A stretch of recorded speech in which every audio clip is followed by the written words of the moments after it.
Hello, everyone, and welcome to this Conversations on Groong episode. We're diving into an exciting discussion today as we sit down with Professor Glenn Diesen of the University of Southeast Norway. His book, The Think Tank Racket, Managing the Information War on Russia, unpacks the powerful, often hidden influence of think tanks in shaping global policy and media narratives. Dr. Glenn Diesen, welcome back. Thank you. It's good to be back. Hello, Professor Diesen. Yeah, thank you.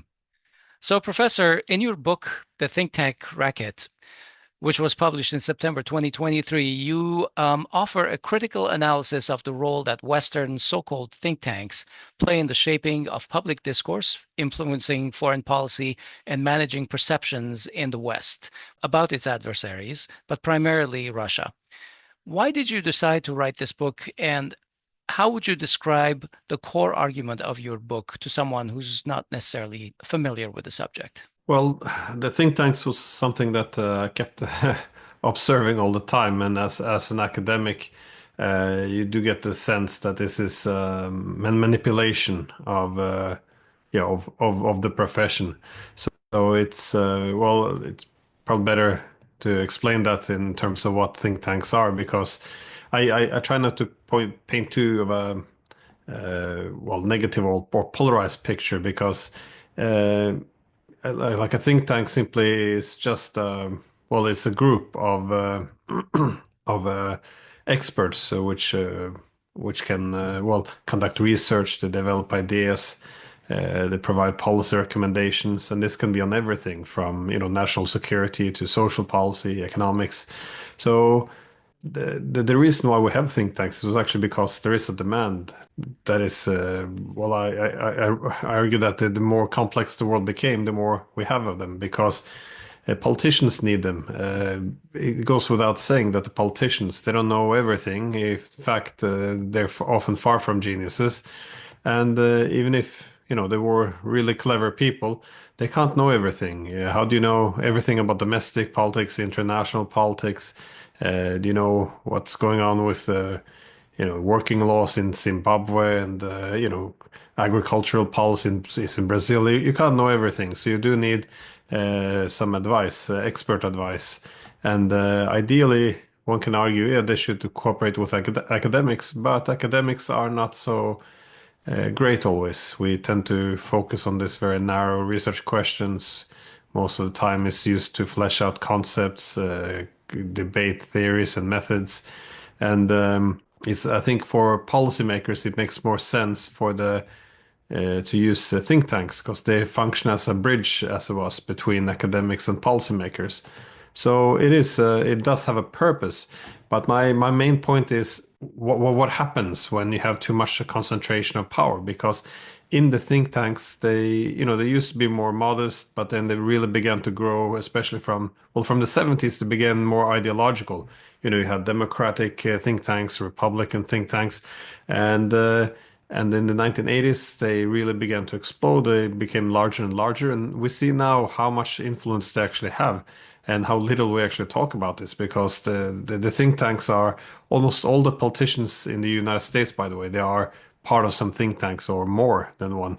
And not only this, but it's considered to be a revolving door. They're out of office. You can go to a think tank, you can remain relevant, stay in the game, and when you're done, you go back into to the administration once you've been part of a government, and then you remain part of the think tank. So it's networking, it's all this, but it's also split loyalties.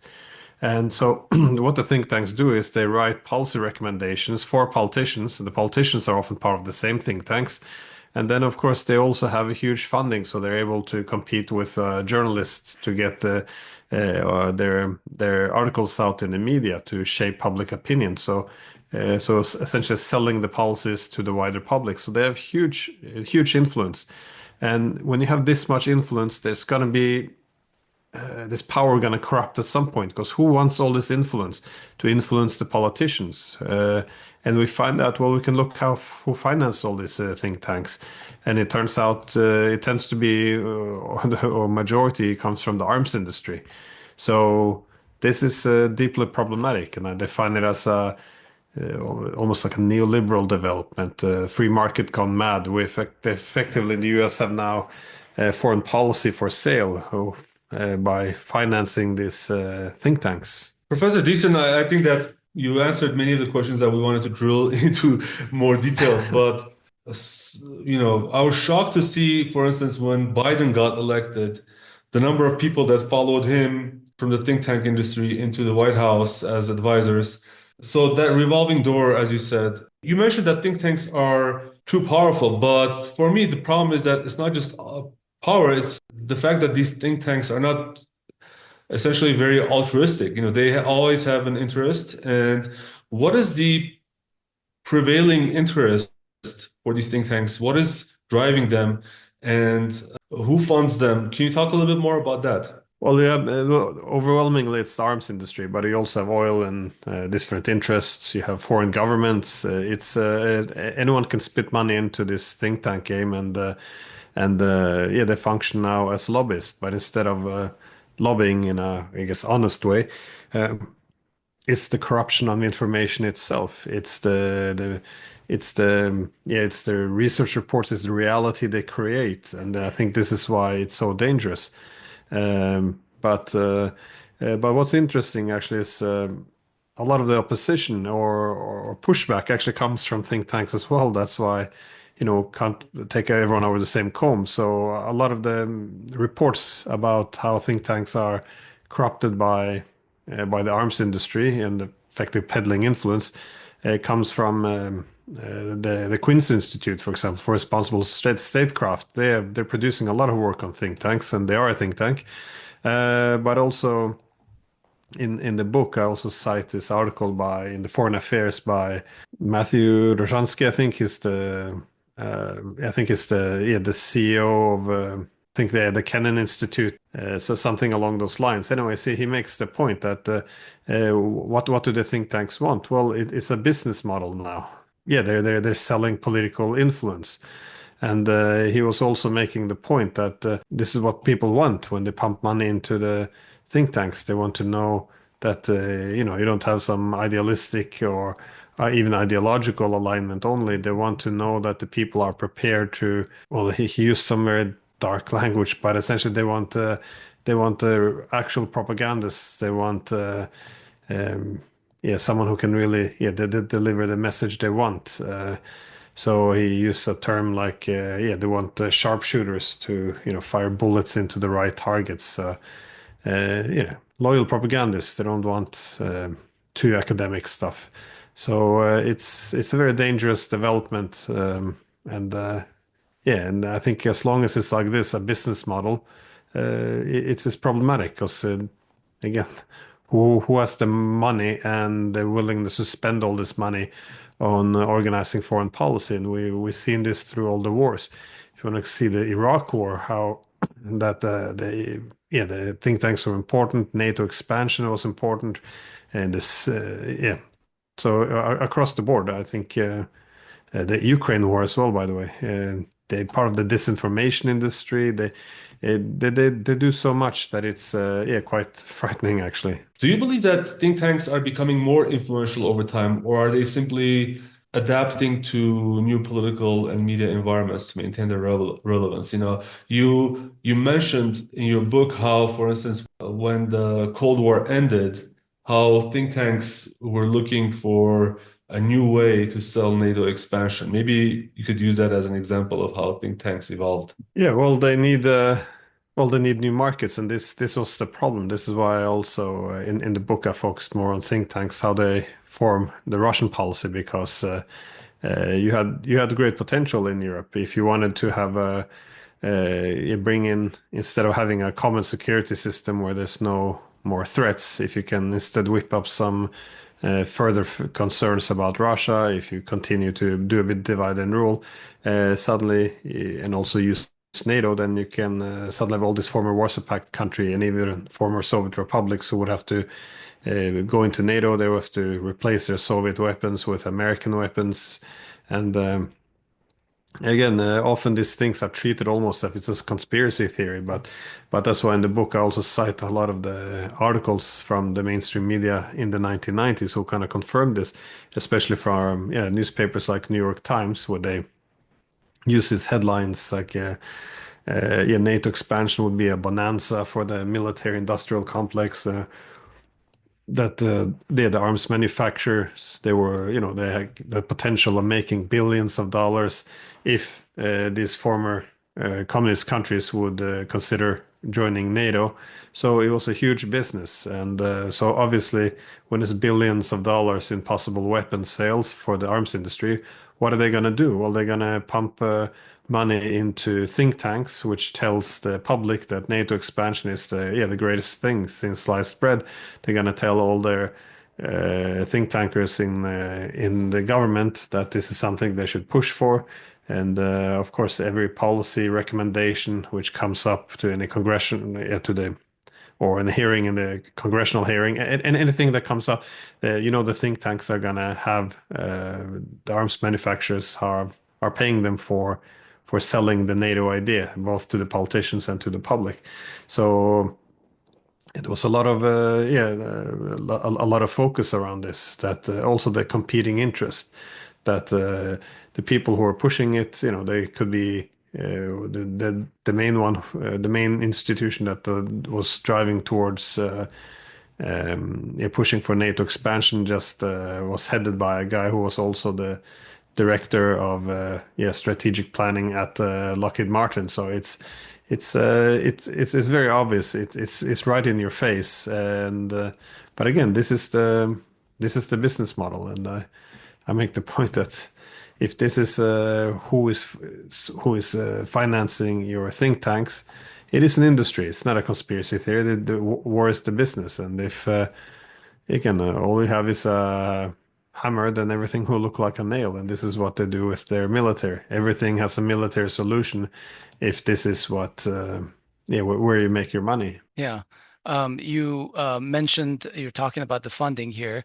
Between the time that we scheduled this conversation and now when we're recording it, the Trump administration took a hatchet to USAID, and this is an organization which had a budget of $50 billion, and it was essentially shut down. At least that's what Elon Musk and Trump are talking about, shutting it down, although it's probably on pause right now. Um, Now, contrary to providing aid and promoting democracy, USAID has been widely criticized for sponsoring regime change, as well as carrying out foreign policy agendas that have little to do with humanitarian or democratic values, to say the least. It spent $5 billion in Ukraine in the Euromaidan days. And recently you tweeted how human rights NGOs are involved in disseminating war propaganda, intimidating academics, and corrupting civil society.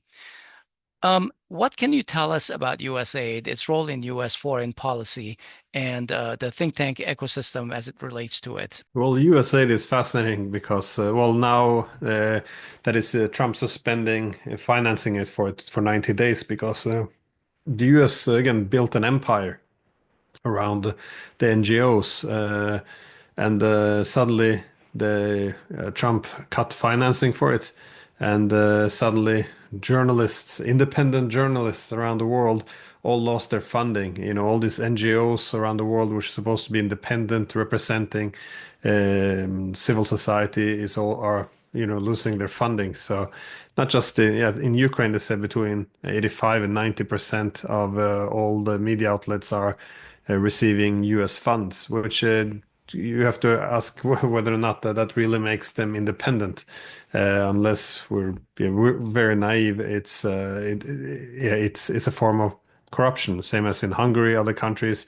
You also see this, a lot of the opposition media suddenly running out of the American finance.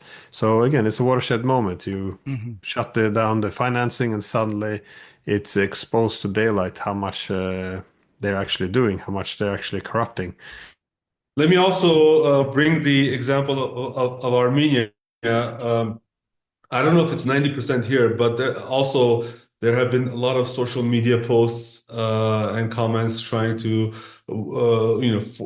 media employees or NGO employees now looking for other jobs. But there was also this interesting article in Armenian media where I mean I'm just sort of we don't know how correct it is, but essentially the Armenian government, which benefited a lot from 2018 from these civil society NGO types, supporting them, and still does. Essentially, the Armenian government is asking its favorite oligarchs to now help foot the bill for these Fund them. civil society employees. Yes, I believe it's Haraparak.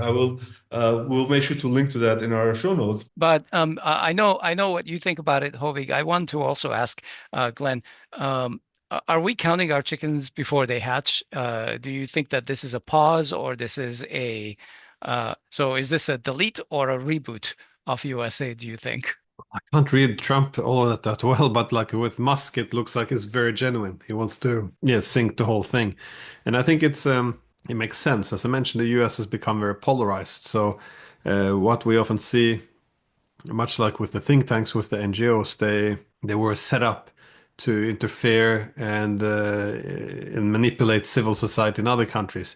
But in a polarized country where you see the political opposition as being an enemy, they're also used against your political opposition. And this is what was the experience of Trump in the first administration, that he saw himself being taken down a bit by the deep state, the intelligence agencies.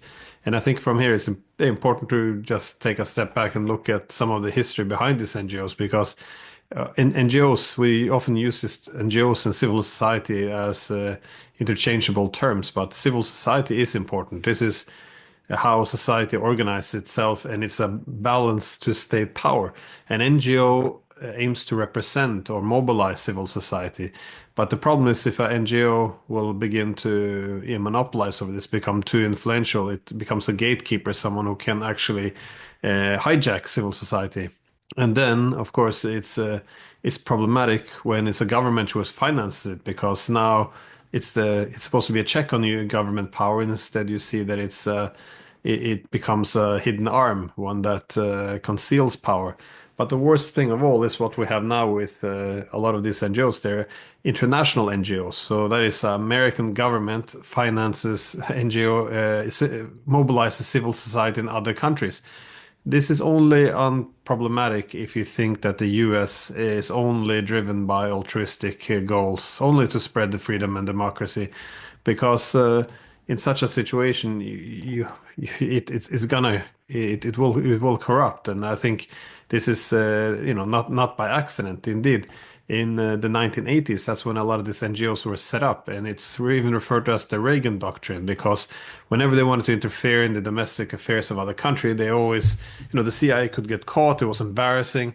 So then, why would you hide if you can do it in plain sight? And that was what the NGOs were all about. And that's why in the leading one, the National Endowment for Democracy, was set up in 1983. Reagan himself gives the in the inauguration speech, and so you see these NGOs, they're funded completely by U.S. government. They're staffed with people close to the U.S. intelligence agencies, and they pursue American geopolitical interests. So what exactly makes it non-governmental? It's a form of propaganda, and this is what propaganda entails as well. You cover up, yes, some of the source in order to have source credibility. So you sell it as human rights, and it's also great propaganda, to be honest, because if the US goes in and says we want this, it's one thing, but in propaganda you want to divide between the in-group and the out-group, and the in-group is always good, the out-group is evil, or as the human rights organization can do, they can frame any geopolitical issue as good values versus bad, democracy versus authoritarianism. So you mentioned Georgia. Well, what did we say when the Georgians voted for the wrong party? Well, they're Putin puppets. The people protesting, which the NGOs are financing, well, they care about human rights and democracy. And who's the government? Well, they're puppets of Putin, because, they they didn't vote for they didn't want to make, as the Georgian prime minister said, they didn't want to make Georgia into another front line against Russia. And just to hammer down this point is even the co-founder of NED, the National Endowment for Democracy, recognized that we're doing what the CIA did before. We have all these documents. It was very openly written about in the media. You have all these leaked documents. You have the declassified documents, which shows that the CIA and these NGOs, they go hand in hand. It's yeah. So And when it comes to USAID, it's a huge budget, $50 billion. Speaking of revolving doors, it's important to note that, for instance, Victoria Nuland is on the board of NED now after being, quitting the government, and she is the architect of the Euromaidan revolution. Many, attributed to her. Yeah, well, again, I always like to use Victoria Nuland as an example because she dips her toes in the NGOs and the think tanks, and again, she shows how intertwined they are. And so, first of all, I would ask people to think a bit critically about why this is not problematic. That you have Victoria Nuland, she's the former Undersecretary of State for Political Affairs. And yeah, not only did she have a top position in the government, she's also been a career politician, all the way back to the Clinton administration, so for a very long time. So top position in the U.S. government. She had a key role in the coup in Ukraine in 2014. She was caught on tape and everything, planning the coup 2 weeks in advance. She was one of the cookies, it's very open, the role. She's also the one, I think, who was making the statements about spending $5 billion to get Ukraine the way they wanted it. And so again, representing American government, but also managing to a large extent America's war in Ukraine. So again, that's a government side. So after she steps out of this top role in the U.S. government, she then becomes a board member on the National Endowment for Democracy, which tends to finance, as we've learned, a lot of opposition movements, media around the world, and other instruments to manipulate, or as they like to think, lead civil societies around the world. Her family, at least, are also involved with this, with an actual think tank, which is the Institute for the Study of War, which was founded by Kimberly Kagan and also run by her, Kimberly Kagan, and her husband, Frederick Kagan. Now, Frederick Kagan is the brother of Victoria Nuland's husband, and the Institute for the Study of War has been the most cited source for the media of the war in Ukraine. So if you want to know, when all the newspapers are citing, Ukraine's winning, and all this nonsense, who are they citing? They're citing Institute for the Study of War, which sounds like a very objective academic institution, but again, it's a think tank. It's run by, as I mentioned, the Kagan family, which is also who Victoria Nuland is married into. So, and is this not strange that one of the top heads in the American government managing the war is also the go-to source for media when they're supposed to cite what's happening on the ground? And not only this, and then you see she's also a board member of the National Endowment for Democracy, which is the CIA cutout, which finances all these color revolutions and all this hijacking of civil society, corruption of civil society. So how is this not more of a focus? And it's quite shocking to me, but it also shows how America's elites use these NGOs and the think tanks to wield their power. And it is done so very much in the open, to the extent that you're almost impressed by how blatant the whole thing is. We talked a little bit about Armenia, and I want to bring this back because a lot of our listeners are, interested in Armenia. There was for those not familiar, though, we will say that in 2018 there was a so-called Velvet Revolution, which many in the opposition would say is a coup. And just to showcase the selective nature of this, when there were protests last year, all the sort of civil society NGOs and all of the, even foreign governments and so forth, instead of, doing the same thing they would have done, for instance, when the previous government was in the opposition, where they severely criticized the government's strong-handed tactics, they essentially blamed the protesters for what was obviously very sort of brutal crackdown on the protesters. But this leads me to ask the question, when we have this situation where this global empire, the US empire, essentially is funding these think tanks and is controlling the information domain, essentially, for all these smaller countries. What can small countries do to protect themselves? Is there any advice you can give on that front? Because it's one thing to describe the problem, but does this call more for isolationist policies, essentially, where countries should try to prevent foreign media from permeating too much in its borders, or at least, for instance, like what the government of Georgia did, which is have this foreign agents law, so that at least who is funding whom in your media? Well, the Georgian case was again it was quite fascinating because but it all depends which side the NGOs are on, because if they're with the protesters, then they're brave protesters.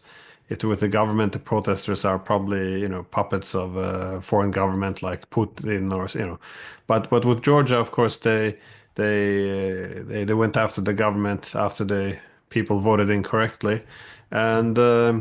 That's when you saw the NGOs being triggered. And as we talked about before, the Prime Minister Georgia warned that the Americans were trying to topple the government to open a second front against the Russians.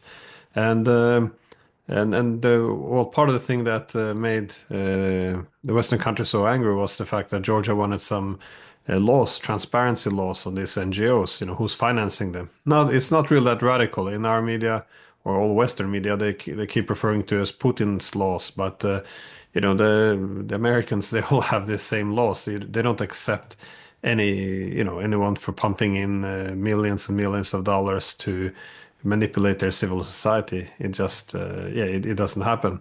So I think this is the direction most countries are going. That they're putting some transparency law or even restricting them, banning them. Again, around the Middle East, but as well as in certain African countries, there's also been criticism of these NGOs that they wield too much power to the extent they can challenge the state. Again, the whole thing is premised on the idea that if it's all altruistic, then it's okay. But it's quite absurd. By the way, there's another funny one actually with the think tanks. Actually, I just because we talked about Victoria Nuland, but there's also the former CEO of a think tank, the Aspen Institute. She's called Natalie Iarescu, and she also was a former employee at the U.S. Embassy in Ukraine. And after the coup, she, instead of being an American representing U.S. interest in the U.S. Embassy, she took the job as finance minister of Ukraine. So suddenly, not representing American interest in Ukraine, but now she's the minister of finance of Ukraine. And they gave her citizenship and passport on the same day she took the role as finance minister. And for this think tank, it actually has a slogan on this website, which is something like impact beyond the boardroom or conference room or something. It's just a really, in your face all the time. So, Yeah. Professor, your book talks about how think tanks are involved in a massive censorship effort aided by social media giants. And of course, from the most recent times, we know the infamous mea culpa by Mark Zuckerberg, who admitted to Facebook's participation in censorship. In that interview with Joe Rogan, I think, was that in January? He blamed the Biden administration for applying pressure on the company. And every one of us has experienced this censorship. I have to say that we at Groong have experienced this censorship where we post articles, something on the order of about 60 to 100 articles a day. And every week, a whole bunch of them would disappear. And they wouldn't even tell us what articles disappeared. We just get notification that something was taken down because it didn't meet um, community standards. And then they want us admins to take action, and they won't even tell us what articles they censored. So it was a very bizarre thing. And oftentimes for us, it also related to Armenian genocide type of thing. So I was very upset at that. Um, I want to ask you, sorry about that digression, but I did want to ask you, um, what's the role of social media in the new age information warfare? This Facebook, this WhatsApp, the Twitter thing, even Instagram, and now TikTok, and especially TikTok because of this whole banning thing with what, let's say, the West or the United States wants its population to see, and it's unable to censor inside the app. Well, just very quickly on Zuckerberg, I think I think he saw the censorship coming and he wanted to be on the side of the government because even I remember he penned once an article in Washington Post, not so innocent because he was pointing out, well, there's a lot of disinformation, coming from China, Iran, or at least Russia and Iran. Maybe it was China as well. And you need a partner. Facebook is your partner. Will help to censor them. So essentially, disinformation is not something happening on our side. Is America's adversaries. So he kind of aligned himself already with the government quite early on. But Facebook, yeah, because he later complained that Biden pressured him into doing all this censorship, and he regrets doing it because they even censored real information. And I can vouch for that. oh yeah, but Facebook also had a partnership, the established partnership with the Atlantic Council, so this NATO think tank, which is very militaristic and yeah, of course, majority financed by the arms industry. And the Atlantic Council and Facebook would come together to fight disinformation. So now you have Atlantic Council, a think tank financed by the arms industry, very like NATO agenda, anti-Russian, all of, to the core. And somehow they are going to align themselves with the social media platform of Facebook to manage disinformation as if the only objective here is the goal of having true information. I mean, it's very absurd. And yeah, we also fight Facebook to have partnerships with the International Republican Institute, the National Democratic Institute, all of which are funded, by the way, by the National Endowment for Democracy. So they all go hand in hand. And yes, sorry, I forgot the last part of your question already. Specifically about the case of TikTok, where you can either look at it as a possible economic bullying of a very successful Chinese app in which the US just wants to muscle in because it says the population who's spending the money is here, so we got to be part of the ownership. Or you can look at it as a case of censorship where initially the Congress couldn't agree on anything, but then they finally decide that they are all on board with getting rid of this app because they could not control the content that it was spreading, and they were saying that the content was pro-Palestinian.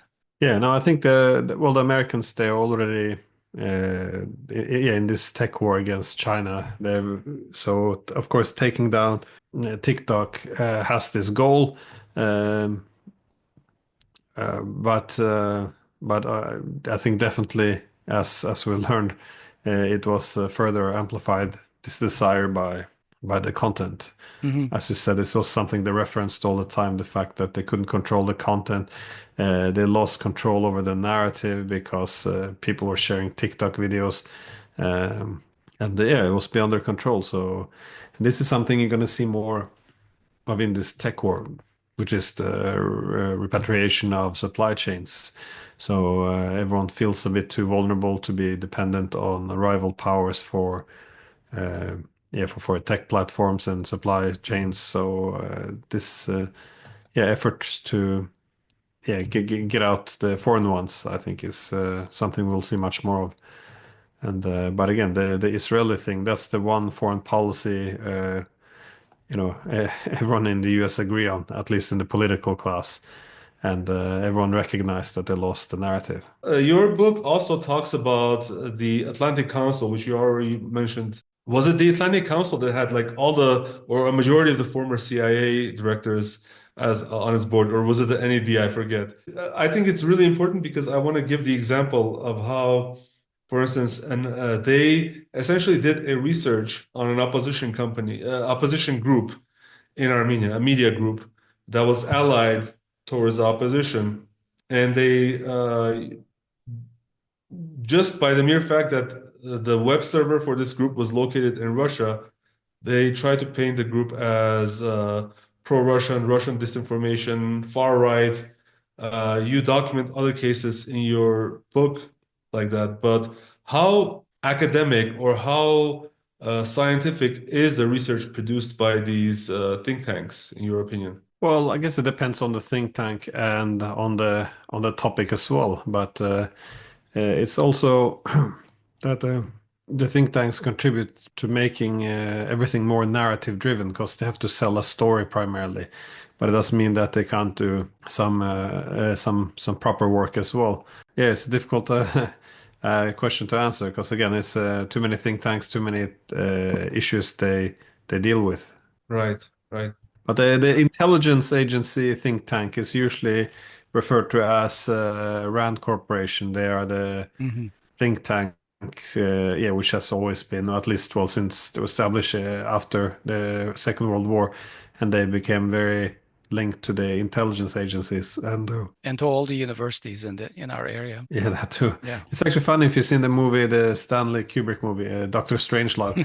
It's yeah, how what is it? How stop learn to stop worrying and love the bomb.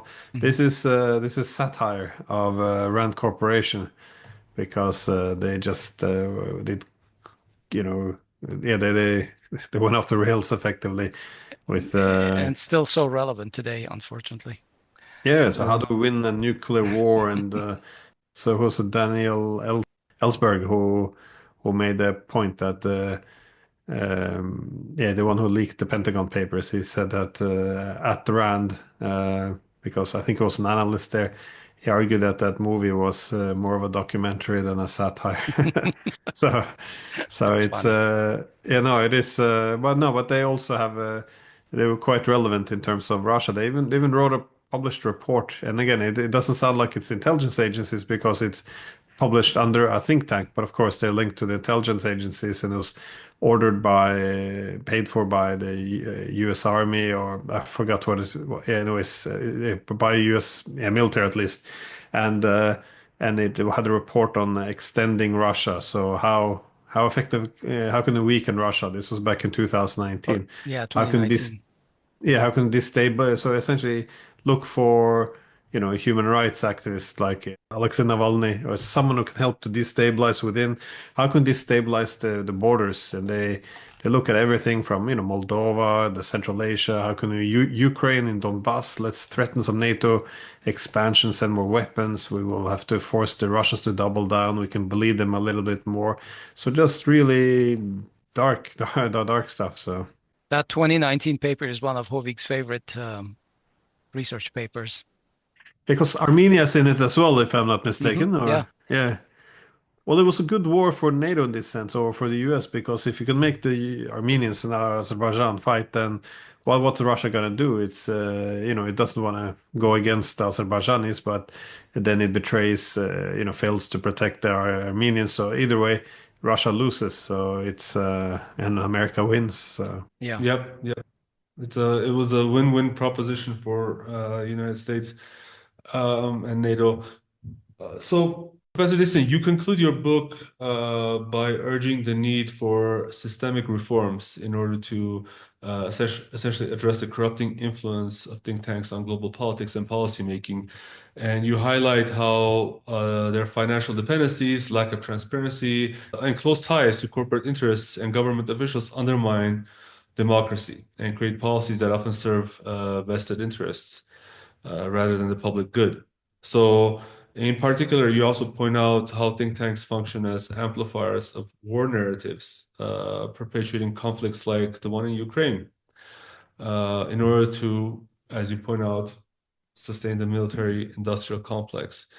Is this a systemic reform problem? Why do you believe that systemic reform is the only viable way to address the corrupting influence of think tanks as opposed to incremental changes like a war, or is that necessarily like a mutually exclusive? What can be done in the short term and the long term? Well, short term, I guess transparency is important because what is shocking as well, took some of my interest in the think tanks is not just how much influence they have, but how little talk there is about this. People are aware that the military industrial complex has a huge lobbying group lobbying the politicians, but there's less focus and information about how they not just lobby, but indeed manipulate information itself. That is, by collecting, analyzing, presenting it, they're constructing a reality which is not real.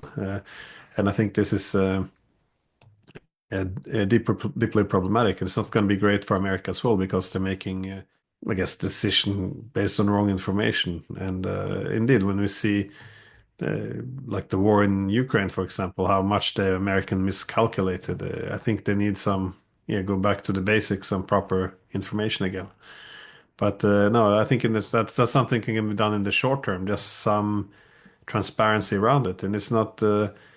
And I think it would be good for the think tanks because then, if they can clean up a bit, they can serve their original purpose, which is to do have some expert advice. But you really need to get some of the money out of this. And I know it's not always a popular argument in America, but you know they shouldn't interfere too much. But not everything can be driven by market forces. This idea that a foreign government can pump money in and suddenly or think tanks are gonna yeah, manipulate the policies and yeah, sell a certain position to the politicians. It's no, it's not great. I guess over the long run, yeah, scale back the influence and power of the think tanks. Perhaps also the fact that it's so ideological as well. Again, a trend since the 70s is also problematic because as soon as you have an ideology selling one of it, you already have your conclusion ready, and all the information just have to be shaped in order to reach that conclusion. So, yeah, so again, the think tanks call themselves, you know, universities without students, but they really need to, if this is the case, rediscover some academic objectiveness and credibility because I think they sold it, and that's the problem. That's the business model because you can't really blame the if everything follow the market forces. If you have foreign policy for sale, the main interest to buy this is going to be arms industry. Everything becomes corrupted, information in society, and so Yeah, the highest bidder wins essentially. yeah. Yeah. Professor Gleason, you mentioned transparency. Are there examples of this, or can you elaborate on how we can achieve more transparency? Maybe some country, maybe like some countries out there have laws that are we can essentially model ours after. And also, are you aware of, in general, any proposals to curtail the sort of this bias in the think tanks and the problems that you mentioned? And can I add one more thing to that? What about accountability? Because, you know, when these policies are taken up by, let's say, the executive branch or the military or anything, a failure in that policy never reflects back to the people at the think tanks. They walk away with their paychecks and they're scot-free for all these failures. How can there be like a feedback loop in that accountability? Yeah, that's a good question. Well, first on the transparency, I think that would be easier in the media because way too many times you have what seems like independent experts writing articles in the newspapers and the big ones. They don't actually point out their affiliation and they don't point out actually who's financing them. So if you're a writer and you're writing for advocating for you know developing a new missile and you happen to be on the payroll of the arms manufacturer who are making that missile, it seems like something you should disclose. So I think this is yes, this will be easy, but accountability, I think it goes back to the money in the politics as well, because if you yeah if you you're not judged based on whether or not you get it correctly, but if you stay loyal to the narrative and if you're able to sell the foreign policy. So, no, but accountability would be great because there's Have you encountered any proposals that address these issues? not profound one who, yeah, fundamentally changes anything. But I think also, yeah, again, it goes back to transparency. But the fact is, we have to look a little bit about how society has become so corrupted. Like I said with Victoria Nuland, it shouldn't be possible that top American official also runs the think tank that tells the media what's happening on the ground, and also is for the board member of the main NGO, non-governmental organization, to mobilize the civil society of other countries. I mean, it's absurd. And I also bring up the case in the book about the Syrian Observatory for Human Rights, which to me is quite amusing because I think they're the most cited one on the war in Syria. And it sounds, all they need to put human rights in the observatory as well, just to make it super credible. And suddenly it's the go-to for all citations in Western media. And people should look it up because it was even exposed all the way back in 2011 or 12 as it just being one guy. It's just one man, and it's not even in Syria. It's just sitting in Coventry in the United Kingdom. So he's sitting, he runs a clothing store with his wife, and that's during daytime. At nighttime, he informs all of Western media about what's happening in Syria, uh, based on, guess what he's watching on TV. It's just absurd.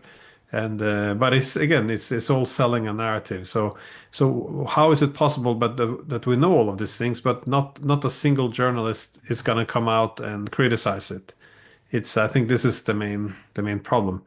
There's too much pressure to align with the narrative, and yeah, we often see this especially in war situations when there's more demand for obedience and loyalty to the group as opposed to yeah, challenging the dominant narrative.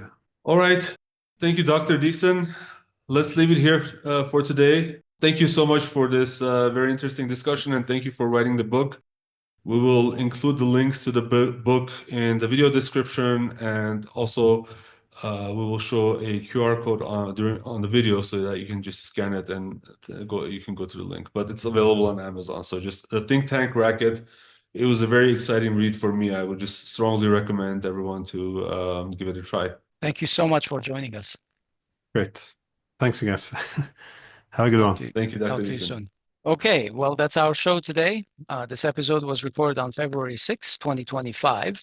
We've been talking with Dr. Glenn Diesen, who is a scholar and author specializing in geopolitics, international relations, and Russian studies.